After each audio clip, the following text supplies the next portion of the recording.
आपके मन की बात तो सब सुनेगा मोदी जी, हमारे मन की बात कौन सुनेगा। चलिए आज यूट्यूब के थ्रू आपको थोड़ा हम सुनाते हैं अपने मन की बात। एक आम भारतीय युवा जो आपको बहुत आइडियल मानता था, आपके एक कहने पे कि हाँ भारत का युवा पकौड़ा बेचेगा। कुछ स्टार्टअप का हमने भी सोच लिया, उसको स्टार्टअप की तरह देखा और पकौड़ा से ही शुरुआत किया था। द पकौड़ा वाला से ही हमने शुरुआत कर दिया 2018 में। और उसके बाद फिर तमाम कोशिशें चली, कोशिशें इतनी चली ना कि एक पकौड़ा वाला हुआ, वहाँ से नगर निगम वालों ने सारा चीज़ तोड़ फोड़ के सब उठा उठा के ले गया। वहाँ कहानी ख़त्म। अब था कि नहीं करना है तो बिजनेस ही, क्योंकि यही करके मेरा एक सिंपल सा सपना है यार, सिंपल सा एक मेरा सपना है जो कि ये अनऑर्गेनाइज सेक्टर जो है ना, देश का जो अनऑर्गेनाइज सेक्टर, उसको ऑर्गेनाइज करना बहुत ज़रूरी है। बड़े बड़े एमएनसी और बड़े बड़े जो कॉरपोरेट्स हैं वहाँ तो सब ऑर्गेनाइज्ड है ना, हर चीज़ बहुत ऑर्गेनाइज्ड वे में रहता है। लेकिन ये बहुत बड़ा एक समाज का हिस्सा है। जैसे वैसे लोग जो कि मतलब किसी सीधे गए हैं, जैसे किसी होटल वोटल में है, गए लोकल लेवल पे जो भी होटल होता है, गए बात किए, ठीक है काम करना शुरू, आज यहाँ कल वहाँ परसों वहाँ तरसों वहाँ। तो ये एक अनऑर्गेनाइज सेक्टर है जो डेली वेज के वर्कर है, जो कल काम ढूंढने निकलते हैं, आज काम मिला तो ठीक, नहीं काम मिला तो पैसा नहीं होगा। तो इसका मेरा सपना था कि ऐसे समाज के कुछ मतलब ऐसे लोग जो नहीं पढ़ पाए, जो शिक्षा का मतलब नहीं जानते हैं, तो वैसे कुछ लोगों को अपने साथ काम से जोड़ना था। उनके आने वाले बच्चों को या फिर उनको ये बताना और इस चीज़ की रिस्पॉन्सिबिलिटी लेना कि हाँ भाई आप अपने बच्चों को पढ़ाओ। ऐसे ही भाई धीरे धीरे ही करके होगा ना। अगर मानो हम 100 आदमी भी मेरे पास काम कर रहा है तो उसके 200 बच्चे अगर ढंग के जगह पे मेरे वजह से पढ़ रहे हैं तो this will be my contribution to this society. मेरा ये सोच था। अब इस सोच के पीछे हम पागल, ऐसे ऐसे लोग मिले कि मतलब क्या ही बताएं। पकौड़ा वाला ख़त्म हुआ, फिर नाश्ता वाला शुरू किए, फिर वो कोरोना टाइम आप जानते ही हो, पूरा पैसा वैसा सब लगा के एकदम शीशा तीसा सब मस्त लगा के अथी किए तो कोरोना आ गया।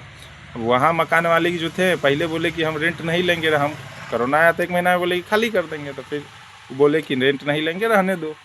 अब जब 6-7 महीना के बाद फिर लॉकडाउन हटा, फिर गए, तब कह रहा है कि पूरा रेंट दो। अभी बात हम किसको थाने में जाते बताने, या किसको बताते, या फिर उस मकान मालिक से लड़ते हैं।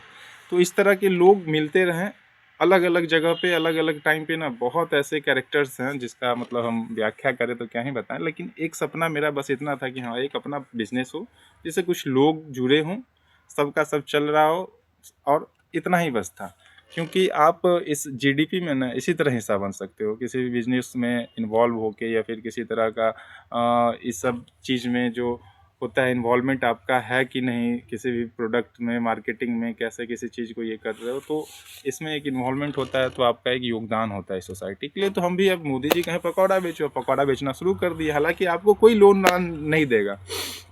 अभी आज के डेट में हम कोशिश करें कितना भी, तो हमको कोई कंपनी लोन नहीं देगा।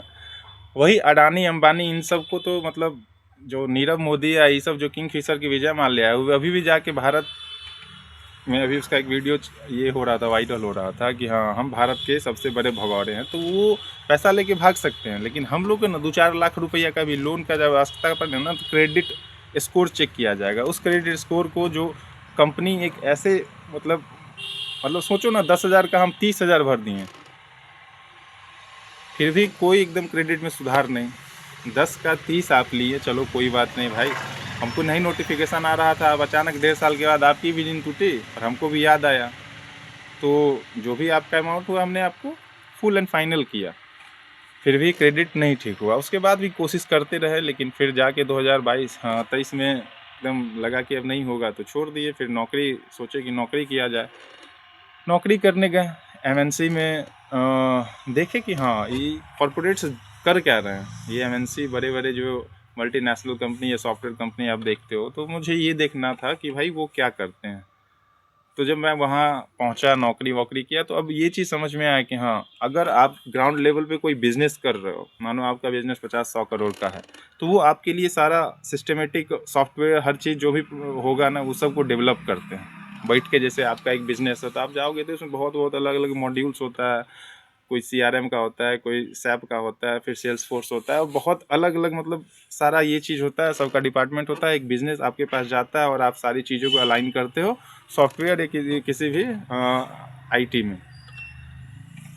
तो इस चीज़ को मैं देखने गया और देख भी लिया।